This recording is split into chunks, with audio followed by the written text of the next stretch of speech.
The Bliss Business Podcast, the show about empathy, connection, and consciousness in business. Today's episode is brought to you by Zero Company, your paid search, social media, and programmatic ad experts. Welcome back to the show, everyone. I'm Steven Scash here with my co-host, Tulio Siragusa, and we have a special guest today, and we're going to have a lot of fun with, and we'll introduce in a moment. So the strongest brands grow through connection. They connect with their teams, their customers, their franchise owners, and the communities they serve. When that connection is grounded in clear values, growth becomes more than a business objective. It becomes an experience people can feel. And we talk about trying to build that experience a lot. So today we are exploring scaling brands through connection. And we'll talk about franchise growth, customer experience, culture, community impact, and how leaders can build brands that scale without losing their heart. So Tulio, introduce our special guest. My pleasure. Today our guest is Adam Sutton. He's the CEO of DX3 Brands and RNR Tire Express. Adam leads a value-driven approach focused on developing strong teams, scaling brands, and creating meaningful experiences for customers and communities. His background spans creative, technology, and executive leadership, and he has helped scale multiple companies while producing work for some of the world's most recognized brands. At RNR Tire Express, for example, Adam helps guide a national franchise brand serving customers through tires, custom wheels, and flexible payment options, while staying rooted in a people-first culture and long-term community relationships. It's a great business, by the way. Adam, welcome to the Bliss Business Podcast. We're excited to speak with you today. And I know we got to pull him off mute there for a second as he was having a little bit of technical difficulty. Adam, I think you're on mute there for still. All right. I think I'm back. Yeah, as soon as we press the button, that's when something happens. Like everything will work fine before a show, and then as soon as you press the button, we had great audio, and then I thought you were one time we pressed the button and the internet blew up. The internet literally blew up across the country at the same time. So. Yeah, that was you guys. Okay, good to know. Yeah, blame us.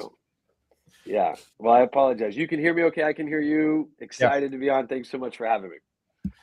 Adam, great to have you here. So today we're talking about scaling brands through connection. And let's start with that idea. What does it mean to build and scale a value-driven brand? Yeah, I think, for us, like many people believe, at least many people that I admire and watch across the space, really utilize values as the foundation for that growth. So I think when you look across some of the best companies and best experiences, and two I talk about a lot with our team is Disney and Chick-fil-A. They happen to be former clients of mine in my former pre-franchising life. But I got to experience them both as a fan and on stage, as Disney calls it, but also backstage, and was always just enamored by how they accomplished that. And, try to take some tips from that and learn from the best and try to replicate that kind of value-driven experience across everything we do. What do you think separates like a value-driven experience from a traditional sort of customer transaction? Well, I think you hit the nail on the head with the last word there. It from my experience as a consumer, it feels transactional, right? And it's just, you're just a number. You're just another person that opened the door, gave your money and left. I think value-driven is you can feel a difference. I mentioned those two brands. You can't go to a Disney park anywhere in the world or even a Chick-fil-A and really have a bad experience, right? And the latter one, it might be the only fast food restaurant that's ever gotten your order right, 9 times out of 10, and so something's different about it. And I think you feel that difference. That is so key. I always think like this idea of like, you're going for a job interview and you decide I'm going to go get a new suit, but that's just a transaction. You can buy that anywhere. But what you want is the feeling of showing up confident, maybe powerful. And so you go to a store and the person asks you, what do you need the suit for? And they get curious and you tell them what you need it for. And they say, so how do you want to show up? I want to show up powerful and confident. I've got the suit that's going to make that possible for you. Now you just turn the transaction into an experience. It's quite amazing how that changes the entire dynamic. Now, in your business, like for example, in RNR Tire Express, you serve customers in a category that is both practical. I mean, people need tires, but it's also deeply personal. You know, people like custom wheels and customizing the ride. So there's a need of feeling the need to be safe. I need some tires that are safe, that are going to get me from point A to point B. I need reliable transportation. But I also want the flexibility of payment option, which is something you guys do, and that works with different lifestyles and different budgets. How does connection shape the way you think about that customer experience? Again, could be very practical, but also very personal kind of experience in that space. So to summarize what you were saying in the beginning there, we call that relational, not transactional, right? And that's the feeling that we want our people to give our customers. And so we were talking about being value driven. So we have three core values, and you can see the DX3 here. DX3 brand stands for this. We want to be driven by those three core values and create a value driven experience across our culture, our customers, and our communities. And so in that order, we believe when you build the right culture, and that includes not giving a transactional experience to your team members, right? We actually use the word team members and not employees because we think employees transactional. That's just a customer number. It can be replaced. But team members is two things. It's one, they're on your team, and that comes with responsibility. They're getting paid, right? They need to do certain things. But more importantly, number two, we are on their team. And so when we build that connection across the teams, we believe, and we treat them with respect and dignity, and empower them. We believe they're going to pass that on to the customers. And so you start with the value-driven culture, then you move, that's going to help you create the value-driven customer experience. And then our last one, community is we want to be a company that gives more than we take. And we're going to get involved, not just financially, but with our hands and feet in our communities. And we think that actually, with our team members, by the way, locally, we think that comes back all the way around and impacts our culture. And so I think it's about connection. I think that's a critical part. And I think you have to be intentional. But to summarize it, relational, not transactional. That's what people, I think, seek the most. And when you do it with your team members and give that to them, they pass it on to their customers. I love that so much. We've asked a lot of folks on here, talking about love in business, and because love often shows up as non-transactional, right? Yeah. And so it's so hard for businesses, I think, to get out of that transactional mindset all the time, because we're all focused on this one, a bottom line that's transaction oriented, and you're just so focused on transaction, and you're not focused on that relational part of it. And I love that you've described it that way, going from transactional to relational. That's one of the things that brings a business to life, right? This is what gives it its soul. Well, I'll tell you something you probably will like even more, because listen to many of your episodes and y'all's heart and passion of what you're doing. It's just we're on the same team. We're on the same page. I love what you're doing. But so I mentioned kind of the part two of what inspired me, which was working with a lot of the clients, but two of them I mentioned. But for me, it actually started with my father, and my father actually founded RNR Tire Express 25 years ago. And I was there around that time as an 18-year-old kid. We can talk about that. But growing up, he had another business that was in the flexible payment space. But I got to travel around with him and just really watch and learn. I actually didn't go to college. I started a creative agency instead. But I tell people I went to LSU, which is, my father's name is Larry. And I say I went to LSU, which is Larry Sutton University. And so here's what I think you'll like. My first inspiration on all of the things I think we all share in is just watching how he treated people. And his basic theory is, if you love your people, they'll love your customers. And that's that simple equation, right? I mean, simple can be hard. Don't get me wrong. Believe me, I know. It's almost as simple as that. Love your people, and they're going to love your customers. It's so key. Like really, we've talked about a lot. Even we discuss a lot, even as a marketing agency. Even how you call employees teammates. Because it's one thing saying something that you are as a brand to the outside, It's another thing living it on the inside. And often a lot of businesses, that's where the disconnection happens. And they don't think that customers will feel it. Customers will feel when you're making a promise, but you're not living it. They feel it. They're feeling how things can flow, how people respond. They do. So it impacts your brand. So the fact that you guys have focused on the internal element, let's make sure we act as a team internally, because then it shows up with the customers. I love that. We've talked about that so much. It's like that is going to be more powerful than any creative campaign you're ever going to create. Yeah. Because it's authentic, Yeah. Well, and what's the alternative, right? It's the meetings will continue until morale improves, right? Like, you can't treat your team like crap and expect them to give your customers an amazing experience. 1 + 1, is 2, and you just can't change that. And so we do it because it's the right thing to do. But as you guys know, the side benefit of that is ultimately you're going to get more customers, and they're going to love you for it. They're going to keep coming back.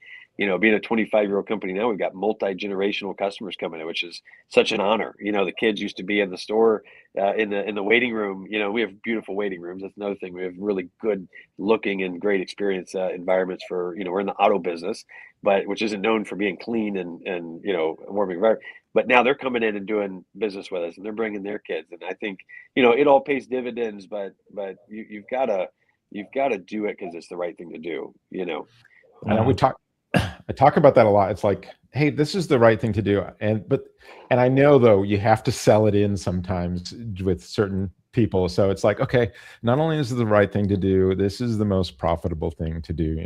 Study after study shows you. Study after study. You don't want to do it for the right reasons. There's a lot of financial benefit, but you should do it for the right reasons. I know. So it's like, that's kind of sometimes it's the right thing to do, but maybe your boss or however you're structured in your company, you've really got to go through those paces of selling in the numbers, and thankfully now there are hundreds of studies out there on how the right thing to do ultimately ends up being the most profitable thing to do long term. It's more popular now, and I think you can attract a lot more people that subscribe to it. Now, I got to give credit to my father, and our founder. He was doing it before it was cool. I mean, that was, in the 80s and 90s, you're going to work harder and you're going to do whatever. And he just, rags to riches story, just, loves people and believes in them and wants to help them. And that's been kind of, ultimately every business that he's been involved with. That's the outcome. Yeah. It was like my 80-year-old grandfather who had all this life experience. He retired from what he's doing. Then he started this own business, and he just saw all the energy, and he's all, you just got to put love into whatever you do. Just do that, and you're going to be all right. And so I figured, if he's got 80 years of life experience, and that's wisdom. That's wisdom. Yeah. So thinking about, we're talking about, kind of not losing your way and doing the right thing. How do you keep a brand human as it grows? What are your thoughts on that? I'd love to hear your thoughts on that. That's a tough one. It's one of those things that when you think about it, again, I've got some. Hard. Yeah, no, we're going to trade some. We're going to swap some ideas. I heard recently, culture is a system, and if you don't measure it like one, you can't manage it, right? And you got to be careful of that. Like, you can't. My brain on you guys talk about scale a lot. My brain is like, you got to systemize things and make it scalable. And you do, and you can't stop talking about it, right? But you do have to keep it human. And so I think that starts at the top. I mean, I think it's as simple as the team member thing. I mean, that's, it took Truett Cathy 9 years, Truett Cathy, founder of Chick-fil-A, to get everyone saying my pleasure instead of thank you. Right. And when it doesn't happen, this true story happened to me yesterday. Young kid, very young, nice guy, gives me my bag, Chick-fil-A, pick up for the family. And I get it. I say thanks, and he gives me like a head nod, right? And you're like, what? And so I said, my pleasure. Good to see you. I drove away. It just feels weird because they've created this moment that now you expect. But I think it starts at the top, and you have to live it. You can't just speak it, and then you have to create that system around it and help educate your people on what you expect. I said you can't stop talking to them enough, but then you got to hold them accountable to it, and it helps, by the way, when you hire people that subscribe to it, right? It's easier to hire a smiling person than to hire a grumpy one to teach them how to smile. and you know what I mean? So I think it all goes together, but it starts at the top. Yeah, I think so too. And I think the way you want to articulate it, I think, for a business is like you've got with like DX3, right? It's something where you've got your values and your purpose and all that very forward, very part of your DNA. And then you work toward auditing every part of your business by that, every little part, and you just continually doing it. That's kind of where we came up with Bliss, building love into scalable systems. I love that. It's to protect culture ultimately, I think, and to help prompt us to be better humans through our system. So it's not like you don't want it to be like that, like you said, like that random act of kindness of just one person saying my pleasure or whatever. If you can get prompt system wide this kind of behavior, then it's repeatable. And then this is where you use the word, funny enough, DNA. I told you we're on the same page. I love it. But we use that word when attracting new franchisees. We used to sell franchises, and now we award them. Right? It's like we want to attract people into the DNA to continue what our core values and everything we're about is, but we also want to attract people that are going to bring something and enhance the DNA. Right? And so I think that's important. I think it's critical. We certainly learned the wrong way over time, as the best lessons are learned, but it pays off in the long run. I love all this. Let's dig in a little bit further. You've got the 3 C's, right? You spoke about the 3 C's in your culture, customers, and community. Yeah. Maybe can you share with us how those 3 work together as a framework? Sure. So I'll tell you. I mentioned you can't stop talking about it enough. You also can't delegate culture to a poster on the wall, right? So the question was, we were talking about this, how do you bring this to life, and how do we and a lot of it our company had. I mean, we had some really great customer reviews. We treated our customers with respect. We're technically in what's called the rent-to-own industry, and the rent-to-own industry in general is, in theory, relational, not transactional, because essentially customers that can't, they're in a lower economic status, they're going to pay weekly, bi-weekly, or monthly. So you're actually seeing these folks over time. So you really need to build a relationship with them, right? I mean, that's why I think it's the greatest relationship or industry in the world. But you can't just talk about it. We were, when I came on board about 9 years ago, my father, we were selling an agency, and my father, said, hey, he called me and basically invited me back home, as he called it. And here's his closing line. He said, I can't pay you what these guys are going to pay you. I was keeping him updated on these offers I was getting. And he goes, but I got something they don't. I said, what's that? He said, a job in Tampa that gets you home for dinner. And so that was his closing line. And, it brought me back, and I've loved every minute of it since.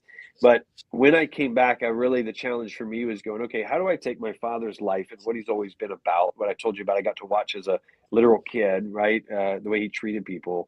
And we're going to be 100 stores before we know it. And we got to package this up. We do have to systemize it. And so we came up with this thing, DX3, and that's kind of the framework in the package. And then we came up with these things we call field guides. And so this one is a mentor guide, which is what we call owners and operators. Then we have a DX3 leaders guide. And then we have a field guide, which is for team members. And so these are, everybody gets these on their first day, and they're a lot of fun. They're a lot of great detail. And I'll just show you a quick example of how you unpack it. So that's kind of the breakdown for DX3 of, this is what it means. And then the rest of the guide is, now this is what it looks like. And this is how you achieve that. So, and then of course we've added training, support, and everything we do tries to drive back to those 3 core values. And again, as you guys know, when you do that, everything else starts to fall in place, and you start making more profit as well. Like we are people first, but the profit follows. Yeah. And I think it's just a perfect example of showing how you systemize this sort of human approach. You've got these values that you aspire to, and it's like, okay, how are we going to put that into play in every part of our business? And right. it's something that you start to live at that point. You've got it defined, sure, right now, but I'm sure you're still thinking about how to do that even better. Every day. Every and day, look, right? We got to do it better. We're the franchisor, and this is the company I want, right? This is who I want to be. But you have to look at, heard recently as well, you don't know your blind spots.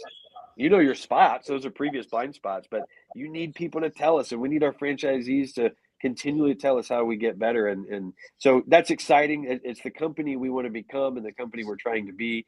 But I wish I could say we're there today. But to your point, No, but I mean, everyone kind of aspires to this, and I think they get intimidated by how to get there. And that's why it's like we're always just saying, just do one thing, just do one little loving thing, systemize that, right? And then I say this to leaders: start small and stay consistent. Yep. Start small, stay consistent. So you systemize something small like that, and then you can move on to the next thing. And then before you know it, it's like you said, like 5 years later, you're like looking around you, you're going like, wow, we really moved the needle here. But it's like a little by little, a little makes a lot. But I think people do get intimidated by, oh, I want to be that, and they don't know where to start. And that's why we're always just saying, hey, just build love into one part of your system, and then you've left a legacy for yourself there. You could step back, right? And this little bit of love you brought into the business now is running on its own because you helped systemize it, and then you can work on something else. But like you said, it's always the right mindset is we're always working on it. Always learning, always working on it. You can't stop, because when you stop, you guys have seen this. I know you know it. It's like sitting water. Something's going to grow in that sitting water if you don't, keep it running, keep it going. And you can never stop talking about it. You can't stop living it, is a word we use a lot in leadership. You have to live this. You can't just speak it. Exactly. All right, we've got an audience question. Let's go ahead and pull that up. So it's from LinkedIn user. So scaling a retail franchise brand to over 200 is an incredible milestone. Yes, congrats. What was one of the biggest operational hurdles you had to solve during that growth phase? Yeah, you guys are going to love this answer. It's creating a scalable system. I already mentioned the word productizing. So when I came back to RNR, I mentioned I was there as kind of an 18-year-old kid. It was my third job when I was 18. I was doing marketing and all that good stuff. Then I went on to create an agency and do some other stuff in marketing. But when I came back, we were 178 stores, 180 stores, something like that. And so we were going to hit 100 pretty soon. And so the first thing I really kind of looked at it, and where I was right before then was a very large and that scaled very quickly marketing technology agency. And so I learned a lot about scalability and processes and systems in place. You had to do it as a fast growing startup. Like we didn't do it in the beginning, and you saw the repercussions of that. And then when we did it, look at that, we could finally do it and get to sleep at night. And so took a lot what we learned there and leaned into the amazing foundation that was already built before I came, kind of identified the holes that were missing. And it was came back in 2017. So it was a 17-year-old company. But in some ways it was still operating like a startup a little bit, like there was too many people wearing too many hats. And so to answer the question more specifically, we put the right people in the right seats, right? And that took, sending people off and blessing them with another career, by the way, making sure you had the right people for the next step that we were going to hit, putting them in the right seats, and then building in the processes and what I like to call making the gray black and white. Because if you're going to scale that fast, which we did, in 2018, we opened up store 100. That was 18 years, was 100 stores. Then we opened up store 200 6 years later. So we did in 6 years what took us 18 years. But we were only to do it because we had great foundation to build off of, kind of cleaned up all the processes, identified the gray areas, made it black and white, built that into a system and franchise document, et cetera. And then, of course, the existing franchisees that were putting the money in and buying the buildings and doing all the things. So does that answer your question? Yeah, I think so. That was the guest question there, the audience question. So sounded like, you hit the nail on that. Well, and I look at the question here. They mentioned hurdles. I'll say one last thing. The hurdles came on any of the gray areas we didn't make black and white, right? Mm-hmm. Franchisees are going to they're going to color it in. And if you don't tell them how to color it in, you don't know what you're going to get. And sometimes, it's worked out great. But and we're not we're not McDonald's where it's like, you're going to, buy this pencil cup from us. You have to put it in this spot. But when we first started a long time ago, we were too loose and too entrepreneurial. So we really found the right sweet spot, the right guardrails as a franchisor, which I think really helped us avoid a lot of hurdles. but the hurdles we felt were areas where we didn't do that, where now we're a lot better at. I think that's a challenge for the franchise businesses, is finding that sweet spot between. Yeah, it's tough because you got all the systems right and you got all that, but then also you got people on the ground who are facing the customer daily and can bubble up some really great innovative ideas to the rest of the team. How do you guys navigate that? How do we navigate? So more specifically, you're saying with the people that maybe aren't rowing in the same direction, or? Yeah, that balance. How are you guys navigating that to get to that sweet spot? How'd you guys find that? I mean, look, I wish I could tell you it was easy. We kind of sat down the team and we said, look, I created this thing called Path to 300, right? So we were going to be 100 soon, but I want to create a system and enhance the system that exists that gets us to the path to 300. And what does that look like? And so I told the team, it's like turning a cruise ship, right? It's not a speedboat. We got to turn in a major direction, and I'm okay. It's going to take time, but we got to keep turning in the right direction, right? And I wish we could have done it in a speedboat. Smarter people than me probably could have, but you navigate it by being honest with your weak spots, with your failures, and asking for a lot of that feedback. And we had some critical things that we were failing our franchisees on, and we fixed them. And then committing to what you're going to say, and getting it done over time. Yeah, I think we hear that a lot with franchise businesses. When you come into a situation and you have some pain points with some of the franchisees, and you've really got to be open and kind of humble to solve those problems, right? And listen to them. And that's usually getting through that is where you kind of find that sweet spot, I think. Yeah, I agree. Let's talk a little bit about the role of purpose in your company and your brand. You have described RNR is deeply committed to community support initiatives like backpack giveaways, local programs connected to customers and communities, the brand that they serve. How do you think about community engagement as part of the brand strategy rather than just a side initiative? Tell us about, because a lot of companies struggle with this. They think it's like a check thing.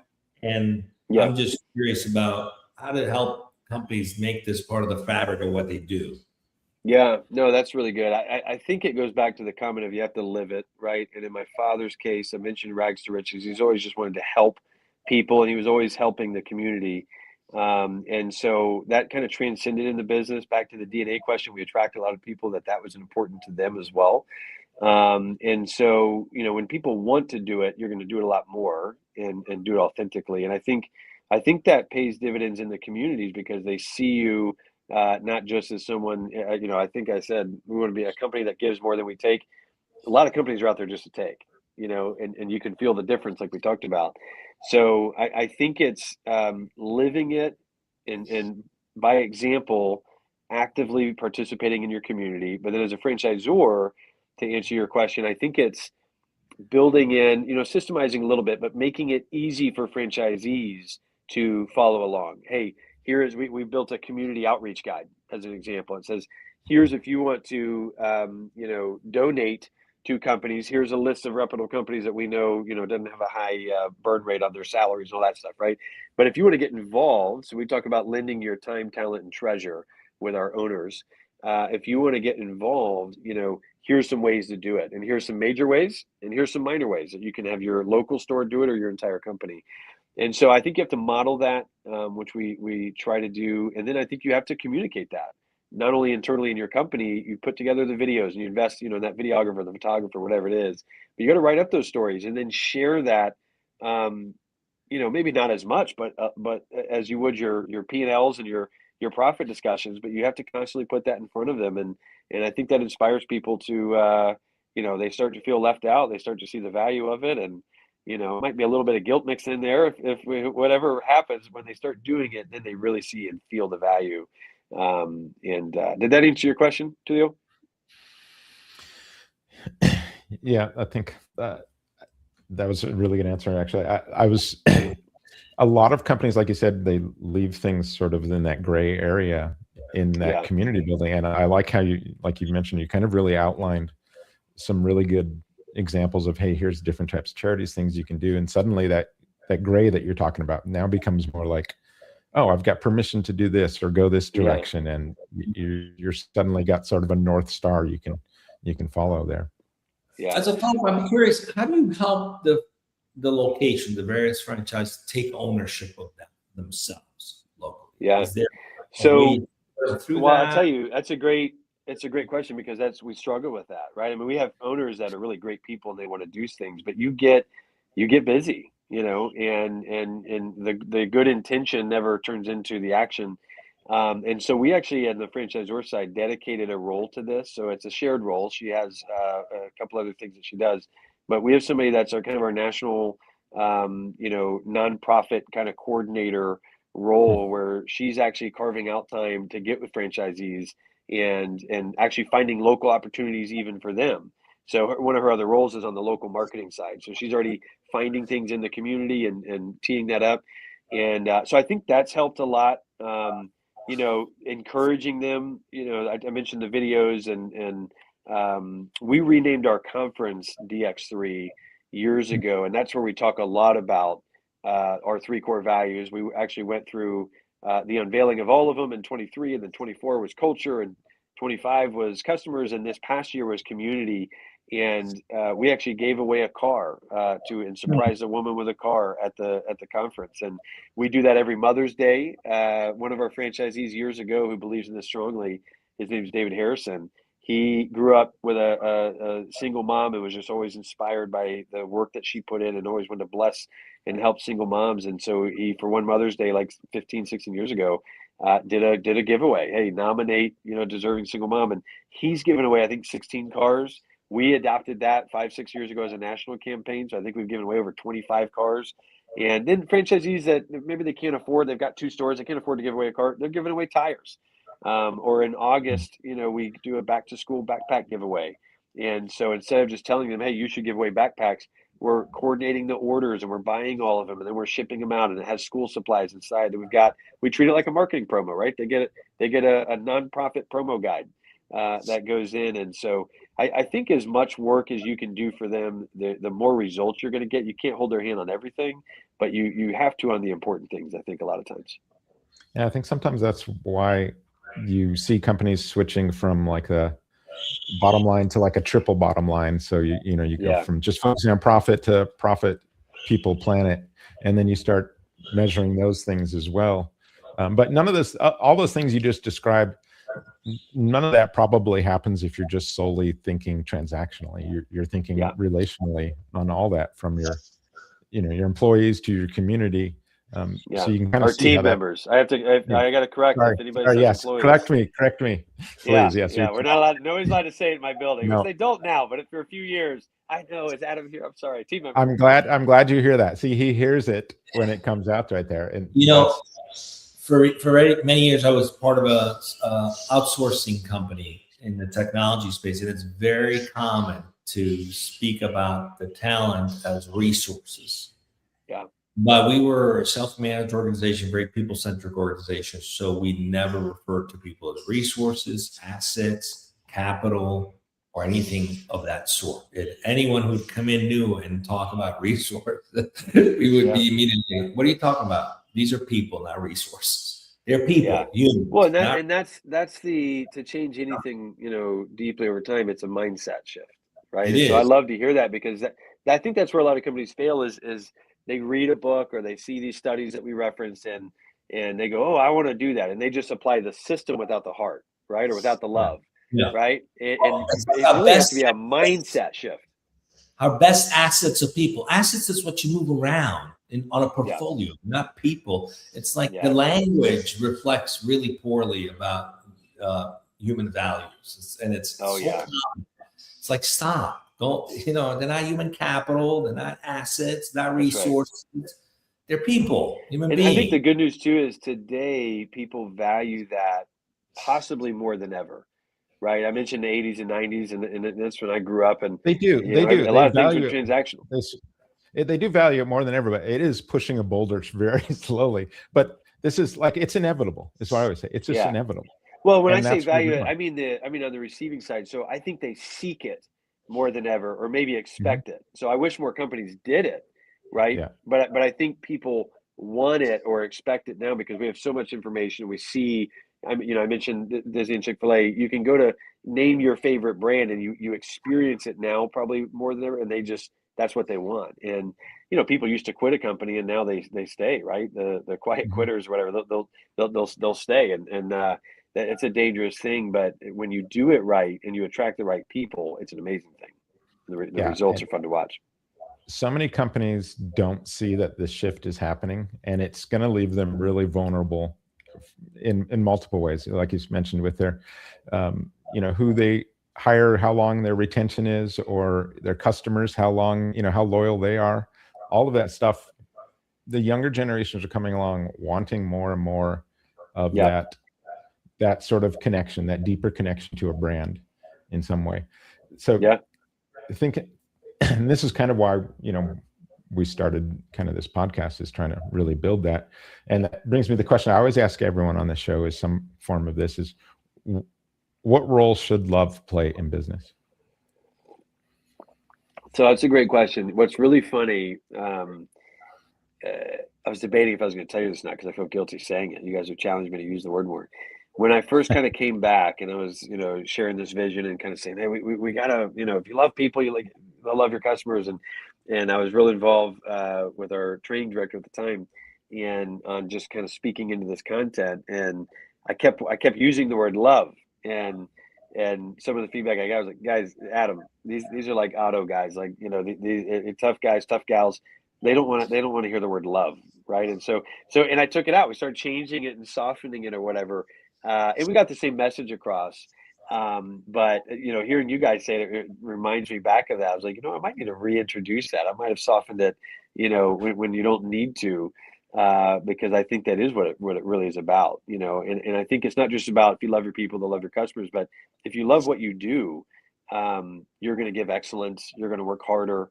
You're going to feel good when you go home, and you're going to be excited to come back, And so I think there's a lot to that. And I'd love to hear your thoughts on that. If you don't mind, I'd love to turn the mirror back and say, how would you answer that?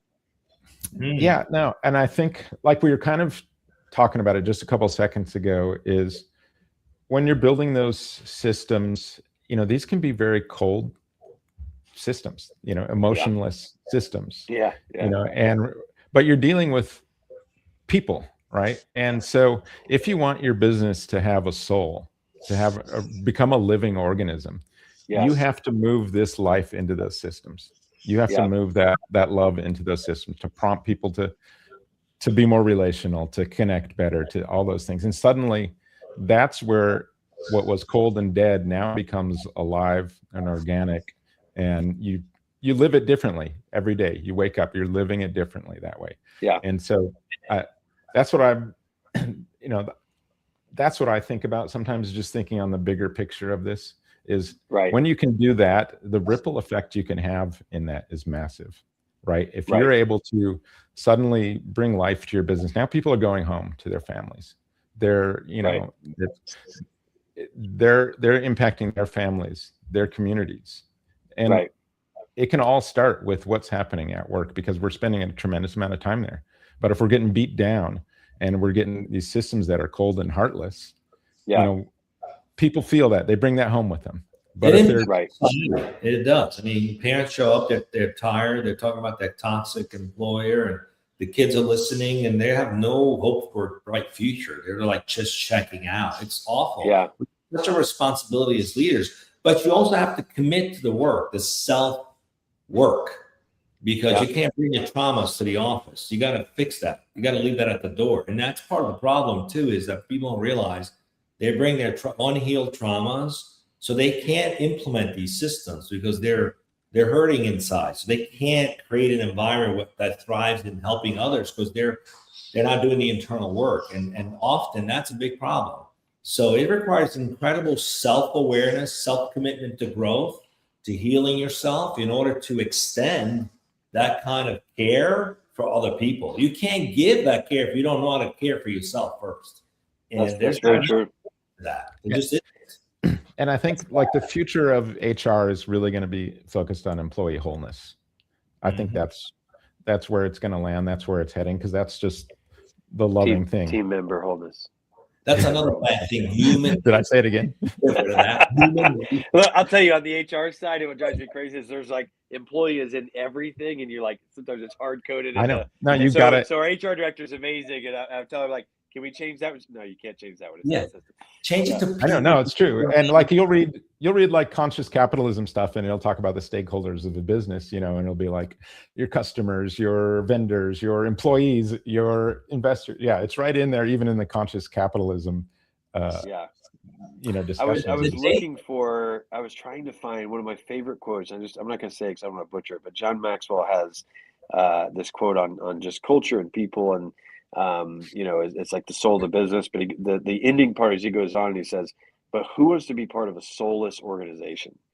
And that's always just rang in my head, and I think many of us have had a lot of jobs. We've been a part of a soulless organization, and you know what that feels like. Right. You know what that feels like. And if you're fortunate enough to be in one that's got soul, you know the difference, and you're like, you can feel it big. I can't go back if I can help it, right? Because it's soul sucking if you're going back into those situations. That's good. Yeah. All right. This has been great. So Adam, how can people find you, learn more about you? Where should they go? Sure. DX3brands.com. Or if you're interested in RNR, it's rnrfranchise.com or ownagigawaters.com, which I heard Gigawaters is our other brand for DX3 Brands, amazing restaurant bar with a micro theater. And I believe Rachel's been on your show. We've had the CEO. We've had Gigawaters on the show. Yeah, she is amazing. Absolutely amazing. Yeah. And that's an amazing franchise. And it's a emerging franchise. Come to Tampa, I'll take you. We were fans first. We used to have lunches there all the time, business meetings, and just an incredible experience. And for us, it doesn't matter if we're talking about tires or wheels or Speak Cheesy hamburgers, my favorite menu item there. How do you create a value-driven experience where people feel valued, and they want to come back? And to me, that's simple. Simple is hard. But at the end of the day, that's really what it's all about. Yeah, you go from transactional to relational, if you can. So that's the one takeaway. Hopefully, if you're going to take something away from the show, there's a lot of good stuff. Thank you, Adam. Thank you guys so much. Really appreciate you having me. Yep.